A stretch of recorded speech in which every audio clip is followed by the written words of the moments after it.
Value उसको नहीं होता, उसका वैल्यू नहीं होता है। और जो चीज इंसान के पास नहीं होती उसका बहुत वैल्यू होता है। मैं उदाहरण को मैं बताना चाहता हूँ। आज आपके पास एक बिजनेस अपॉर्चुनिटी है जहां पे आप काम करके दिन रात वाला मेहनत करके आप महीने का लाखों रुपया कमा सकते हैं, पूरे देश दुनिया में अपना नाम कर सकते हैं। लेकिन इसका वैल्यू नहीं है क्योंकि ये उपलब्ध है। आज अगर आईएमसी बिजनेस नहीं होता, नेटवर्क मार्केटिंग नहीं होता, तो पता है आपके मन में, हमारे मन में क्या सवाल आता कि काश ऐसा कोई बिजनेस होता जहां पे कम से कम पैसा लगा के या लोएस्ट इन्वेस्टमेंट के अंदर या बिना किसी इन्वेस्टमेंट के अंदर हमें लाखों रुपया आता, ऐसा कोई सिस्टम होता। अगर आईएमसी नहीं होती, नेटवर्क मार्केटिंग नहीं होती, तो हम ये जरूर सोचते हैं। लेकिन आज अगर है तो इसका वैल्यू नहीं है। अच्छा, इसमें आपकी हमारी कोई गलती भी नहीं है, ये हमारा ब्रेन ही ऐसा काम कर रहा है ना, साइकोलॉजिस्ट के हिसाब से। तो आपके पास जो चीज नहीं होता उसका बहुत वैल्यू होता है।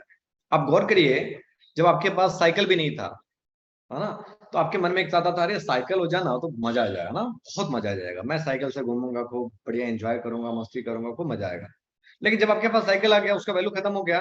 फिर आपके मन में क्या, अरे बाइक आता था तभी मजा आता, है ना, बाइक आएगा तभी अच्छा काम हो सकता है, बाइक चाहिए मेरे को। बाइक आ गया होगा।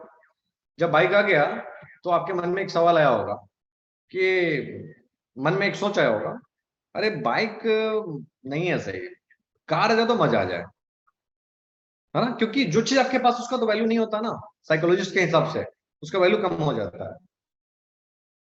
अब आपके मन में आता हो नहीं, कार आ जाएगा तभी अच्छा हो जाएगा, कार आना चाहिए, बहुत मजा आएगा, मेरे को कार चाहिए। अब वो आ गया, उसका भी वैल्यू खत्म हो गया। यानी जो भी चीज आपके पास है उसका वैल्यू नहीं है। आपने देखा वो ऐसे कई सारे लोग होते होंगे, मैं किसी का नाम नहीं ले सकता हूँ और ना किसी को मैं टारगेट करना चाहूँ, लेकिन आपने देखा होगा कि जब उनके माता पिता थे उनके लाइफ में उनके साथ थे तो उसका कोई वैल्यू नहीं था, या बहुत कम वैल्यू करते थे, उनको टाइम नहीं देते थे, उनसे बात नहीं करते थे सही से, उनका उनके गाइडेंस में नहीं होते थे। ऐसे बहुत सारे लोग मिलेंगे आपकी सोसाइटी में, आसपास में, आपने देखा होगा। लेकिन जब वो चले गए दुनिया से तो लगता है यार बहुत बड़ा चीज खो दिया हमने, है ना, उसका वैल्यू तब समझ में आता है। तो साइकोलॉजिस्ट ने बहुत बेहतरीन तरीके से इसको एक पूरा इसका एक हमने एक स्टडी करा है इसका। आप भी देखिएगा, गूगल में डाल के मिलेगा आपको कि आपके पास जो भी चीज है उसका आप वैल्यू, या हम उसका वैल्यू नहीं करते हैं। जो चीज हमारे पास नहीं होता उसका वैल्यू करते हैं, या वो चीज हमको बहुत अच्छा लगता है, बहुत बड़ा लगता है। आज ऐसा बिजनेस अपॉर्चुनिटी है जहां पे सिर्फ और सिर्फ आपका मेहनत, आपका सीखना और लोगों को सिखाना इस बिजनेस में आपको करोड़पति बना सकता है। लेकिन वैल्यू इसलिए नहीं है कि वो चीज आपके पास है, बिजनेस प्लान है, सिस्टम है, आप ज्वाइन कर चुके हैं, तो वैल्यू नहीं होगा। तो हमको आज समझना है।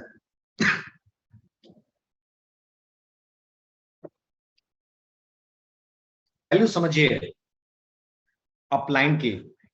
आज आपको भगवान ने बहुत अच्छे अपलाइन दिए हैं जिनसे आप बहुत कुछ सीख सकते हैं, डिस्कस कर सकते हैं, हाँ? बहुत सारी सी चीजें हैं जो अपलाइन से आप सीख सकते हैं। वैल्यू नहीं है। अगर वो नहीं होते तो पता है आपके मन में क्या आता कि काश मेरा अपलाइन अच्छा होता ना तो मजा आ जाता, हाँ? आज आपके अपलाइन आफरीन जी हैं, है ना, मनोज कुमार जी हैं, गौतम जी हैं, कैलाश जी, डॉक्टर वाजपेयी सर, कोई भी अगर आपके अपलाइन है तो उसका वो वैल्यू हम नहीं कर पा रहे जो एक्चुअल होना चाहिए। और जो वैल्यू कर रहा है वो है टॉप पे है, वो बढ़ रहा है, बहुत तेजी से ग्रो भी कर रहा है। तो दोस्तों मेरा सिर्फ ये मानना है कि हमारे पास जो चीज है, अगर हम उसका वैल्यू करना सीख गए तो बिजनेस में कमाल हो सकता है। तो जो पहली चीज है वो अपलाइन की वैल्यू करना स्टार्ट करना पड़ेगा। दूसरा है डाउनलाइन की। हमारी टीम में जो लोग होते हैं ना, हमें से कैसे लोग होते हैं जो उनका